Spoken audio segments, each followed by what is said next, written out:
Oke. Bismillahirrahmanirrahim. Assalamualaikum warahmatullahi wabarakatuh.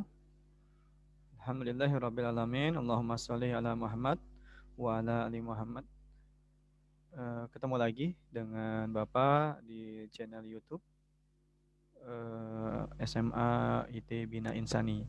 Nah, pada kesempatan kali ini pembelajaran PPKN kelas 12 kita lanjutkan kompetensi dasar yang ketiga terkait dengan penegakan dan perlindungan hukum. Di mana pada pertemuan pertama, bagian pertama Bapak sudah menjelaskan tentang konsep atau hakikat sendiri, hakikat penegakan dan perlindungan hukum. Nah, pada kesempatan kali ini yang akan kita bahas adalah tentang peran lembaga penegak hukum dalam menjamin keadilan dan kedamaian. Sebelum kita mulai, ada baiknya kita membaca doa. Bismillahirrahmanirrahim. Rabbi shrah li sodri wa yassir li amri wahlul 'uqdatam min lisani yafqahu qawli. Rabbi zidni ilman nafi'an warzuqni fahman thayyiban.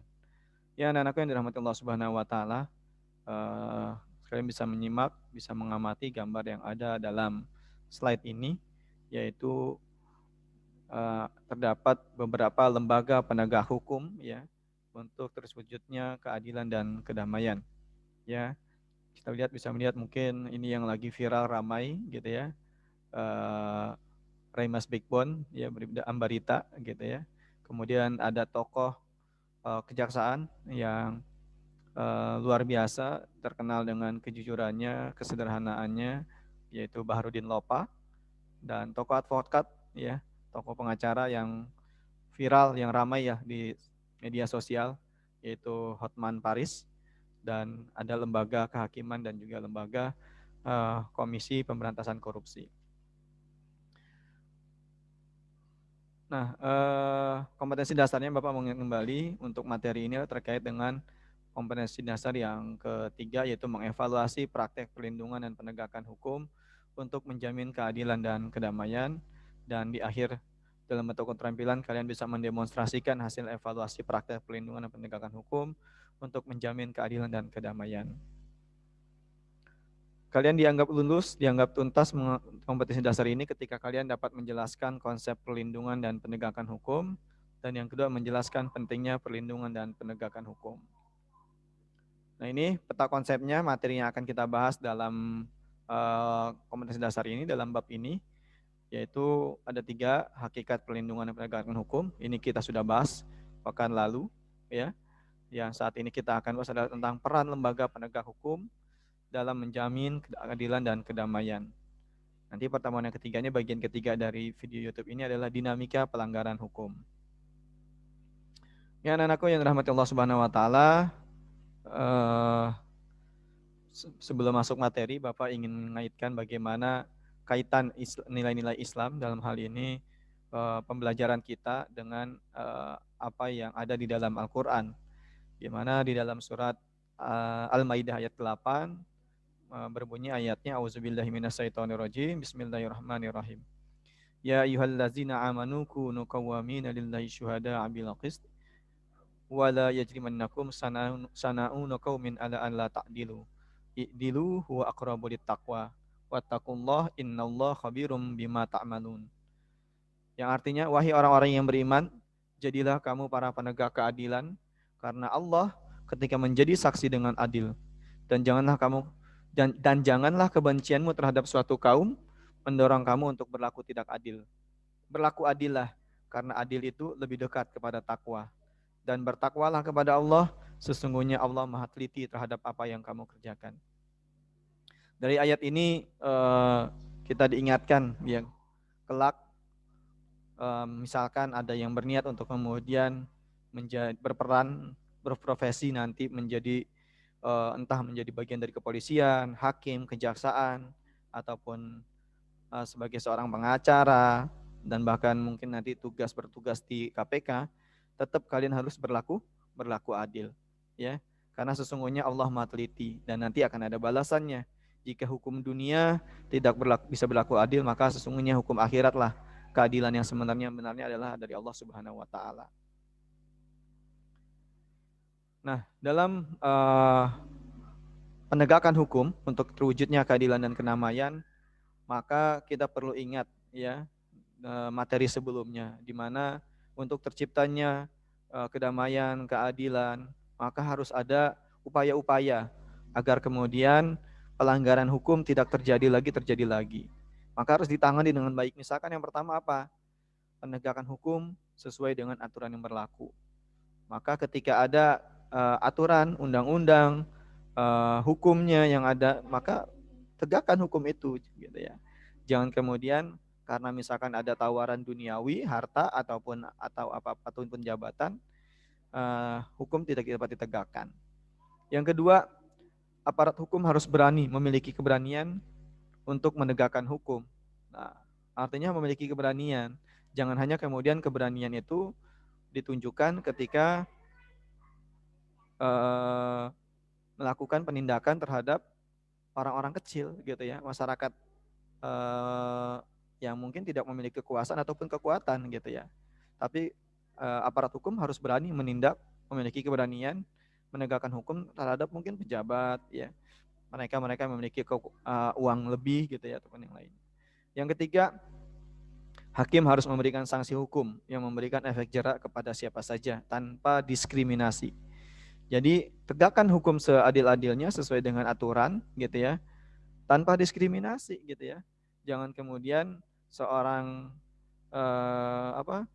yang mencuri karena kebutuhan memang dia tidak dapat makan, gitu ya, misalkan ada kejadian gitu, hanya memungut biji coklat tapi hukumannya lebih besar daripada koruptor, gitu kan. Itu, nah ini perlu diperhatikan, di mana hakim harus memberikan sanksi hukum yang memberikan efek jerak kepada siapa saja.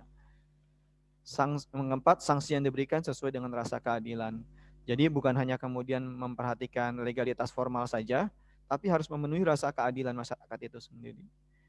Yakinlah kemudian ketika keadilan tidak dapat diwujudkan dengan baik di negeri kita, maka masalah demi masalah akan terus hadir, gitu ya. Ketika hanya kemudian hukum itu diberikan sanksinya, disangsikan kepada mereka-mereka yang mungkin di luar pemilik kekuasaan, gitu. Maka siapapun nanti yang bertindak di lembaga penegak hukum, maka dia harus berlaku adil. Yang kelima, masyarakat berpartisipatif. Jadi di luar lembaga-lembaga penegak hukum ini, maka masyarakat dituntut untuk berpartisipasi aktif. Apa misalnya, gitu ya, dengan menjaga yang seperti Bapak sampaikan kemarin, bagaimana masyarakat, diri kita sendiri menegakkan hukum dalam hal sekecil. Dengan apa caranya? Mentaati undang-undang, mentaati peraturan-peraturan yang berlaku. Nah, apa saja sih lembaga-lembaga yang memiliki kewenangan untuk menegakkan hukum di Indonesia ini? Yang pertama ada kepolisian, gitu ya. Ini yang kedua ada Mahkamah Agung, dalam hal ini hakim. Yang ketiga ada kejaksaan. Kemudian yang keempat ada advokat atau pengacara atau penasihat hukum. Yang kelima ada KPK. Gitu. Ya, ya, demikian ya. Ada 5 lembaga yang akan kita bahas terkait dengan lembaga-lembaga yang berperan untuk menegakkan hukum agar tercipta kedamaian dan keadilan di Indonesia. Berikutnya kita bahas satu persatu peran, tugas dan fungsinya. Nah, ini adalah Kepolisian Republik Indonesia. Dan anakku semuanya tentunya tidak asing, gitu ya, dengan kepolisian, dengan peran dan fungsinya, gitu ya.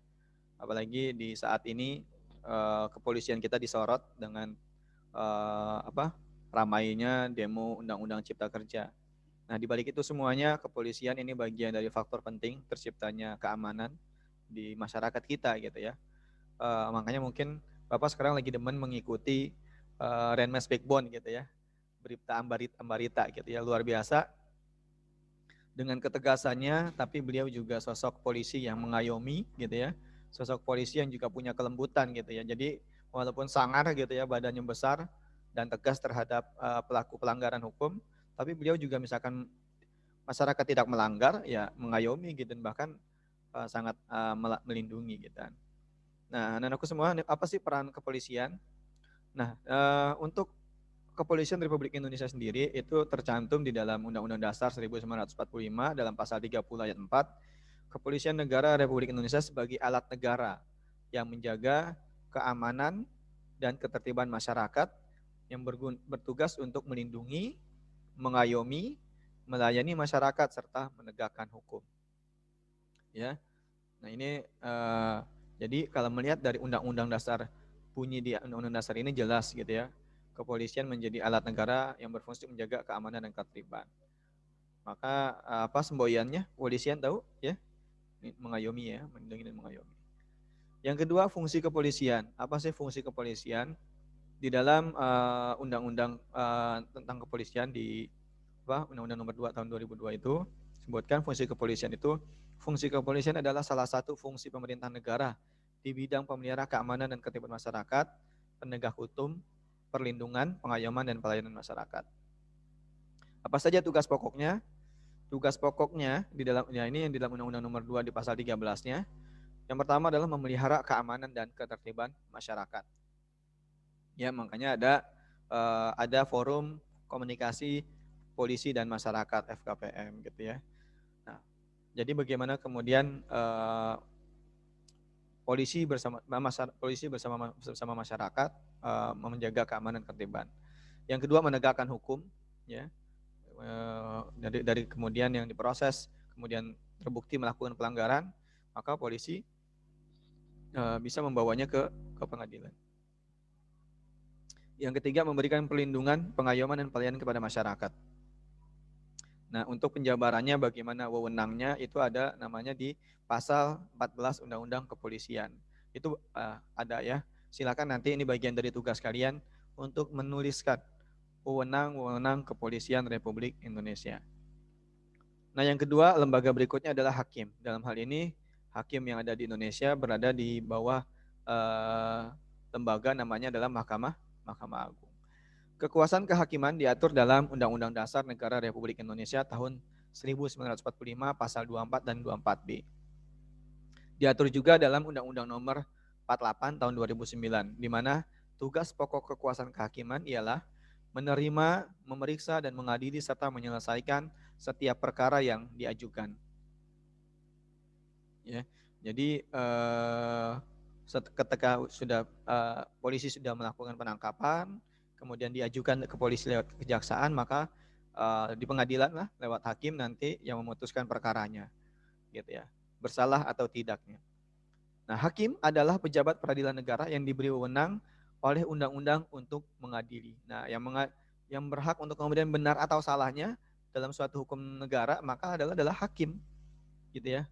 Ketika selama hakim belum memutuskan perkara itu bahwa orang itu salah, gitu ya, atau salah di mata hukum, maka kita tidak bisa menyatakan orang itu bersalah atau melanggar hukum, gitu ya. Ketika belum ada ketetapan hukum. Nah, perbuatan mengadili adalah perbuatan yang luhur untuk memberikan suatu putusan terhadap suatu perkara yang semata-mata harus didasarkan. Maka ketika hakim melakukan mengadili, maka memutuskan suatu perkaranya harus dengan kebenaran, kejujuran dan keadilan. Ya. Jadi hakim ini tugas yang luar biasa juga sih ya dalam secara hukum syariatnya juga. Ketika salah memutuskan perkara karena memang ada kecenderungan berlaku tidak adil atau tidak jujur, ya walaupun hukuman di dunia bisa lepas, tapi hukuman akhirat tidak bisa gitu. Maka dari itu di zaman Rasulullah SAW, orang-orang yang menjadi hakim adalah orang-orang yang memang sudah terkenal sidiknya, yang menjaga kebenarannya, keamanahnya dan keadilannya. Gitu. Nah, anak-anakku semuanya, proses pengadilannya bagaimana sih gitu ya? Ada pengadilannya, ada peradilan umum gitu ya. Ada peradilan agama, peradilan militer dan peradilan tata usaha negara. Nah, ini yang memang kemudian secara kasus-kasus yang terjadi misalkan pidana ataupun apa bisa melakukan di peradilan umum. Terkait dengan masalah warisan, perceraian, ataupun terkait dengan itu di peradilan agama. Nah, ketika ada tentara ataupun militer melakukan pelanggaran, maka diadili di peradilan militer. Ada juga peradilan tata usaha negara. Nah, ketika merasa tidak mendapatkan keadilan di peradilan ini, peradilan umum, peradilan agama, militer, dan peradilan tata usaha negara, maka seseorang bisa melanjutkan itu kasasi sampai dengan tingkat Mahkamah Agung. Next, berikutnya adalah Kejaksaan Agung. Kejaksaan Agung memiliki peran untuk menegakkan supremasi hukum, memberikan perlindungan kepentingan umum, penegakan hak asasi manusia, dan pemberantasan korupsi, kolusi, dan nepotisme.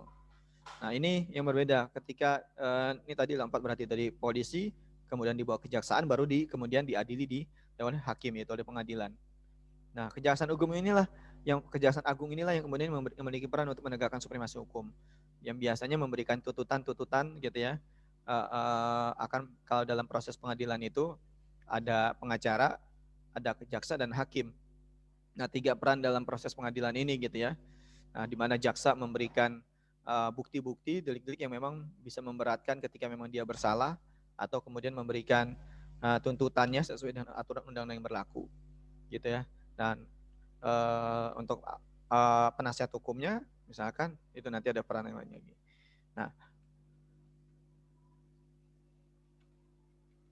Nah, Kejaksaan Agung tugas dan wewenangnya apa saja? Dalam bidang pidana, misalkan melakukan penuntutan, nanti sudah Bapak sampaikan, melaksanakan penetapan hakim dan putusan pengadilan yang telah memperoleh hukuman tetap. Jadi ketika sudah diadili dan itu sudah ada keputusan hakim, maka dieksekusinya oleh kejaksaan, gitu ya, oleh kejaksaan. Maka lembaga-lembaga lapas itu pun berada di wewenang kejaksaan. Yang ketiga, melakukan pengawasan terhadap pelaksanaan putusan pidana bersyarat, putusan pidana pengawasan, dan keputusan lepas bersyarat. Nah, yang melakukan pengawasan misalkan ternyata dari putusan pengadilan dia bebas bersyarat, ya, atau juga dengan pengawasan, gitu ya. Nah, ini bisa diawasi oleh Kejaksaan Agung. Kemudian melakukan penyidikan terhadap tindak pidana tertentu berdasarkan undang-undang. Nah, yang melakukan penyidikan ketika polisi sudah memberikan laporannya, maka jaksa pun melakukan penyidikan. Dari jaksa kemudian ditemukan fakta-fakta hukum yang terbaru lagi, data-datanya, yang itu nanti bisa menjadi sebuah tuntutan sesuai dengan hukum yang berlaku. Nah, dalam bidang ketertiban dan ketentraman umum, Kejaksaan Agung memiliki tugas peningkatan kesadaran hukum masyarakat, pengamanan kebijakan penegakan hukum, pengawasan peredaran barang cetakan, pengawasan aliran kepercayaan yang dapat membahayakan masyarakat dan negara. Nah, ini yang banyak juga terjadi di negara kita akhir-akhir ini, misalkan masalah Sunda Empire gitu ya, gitu.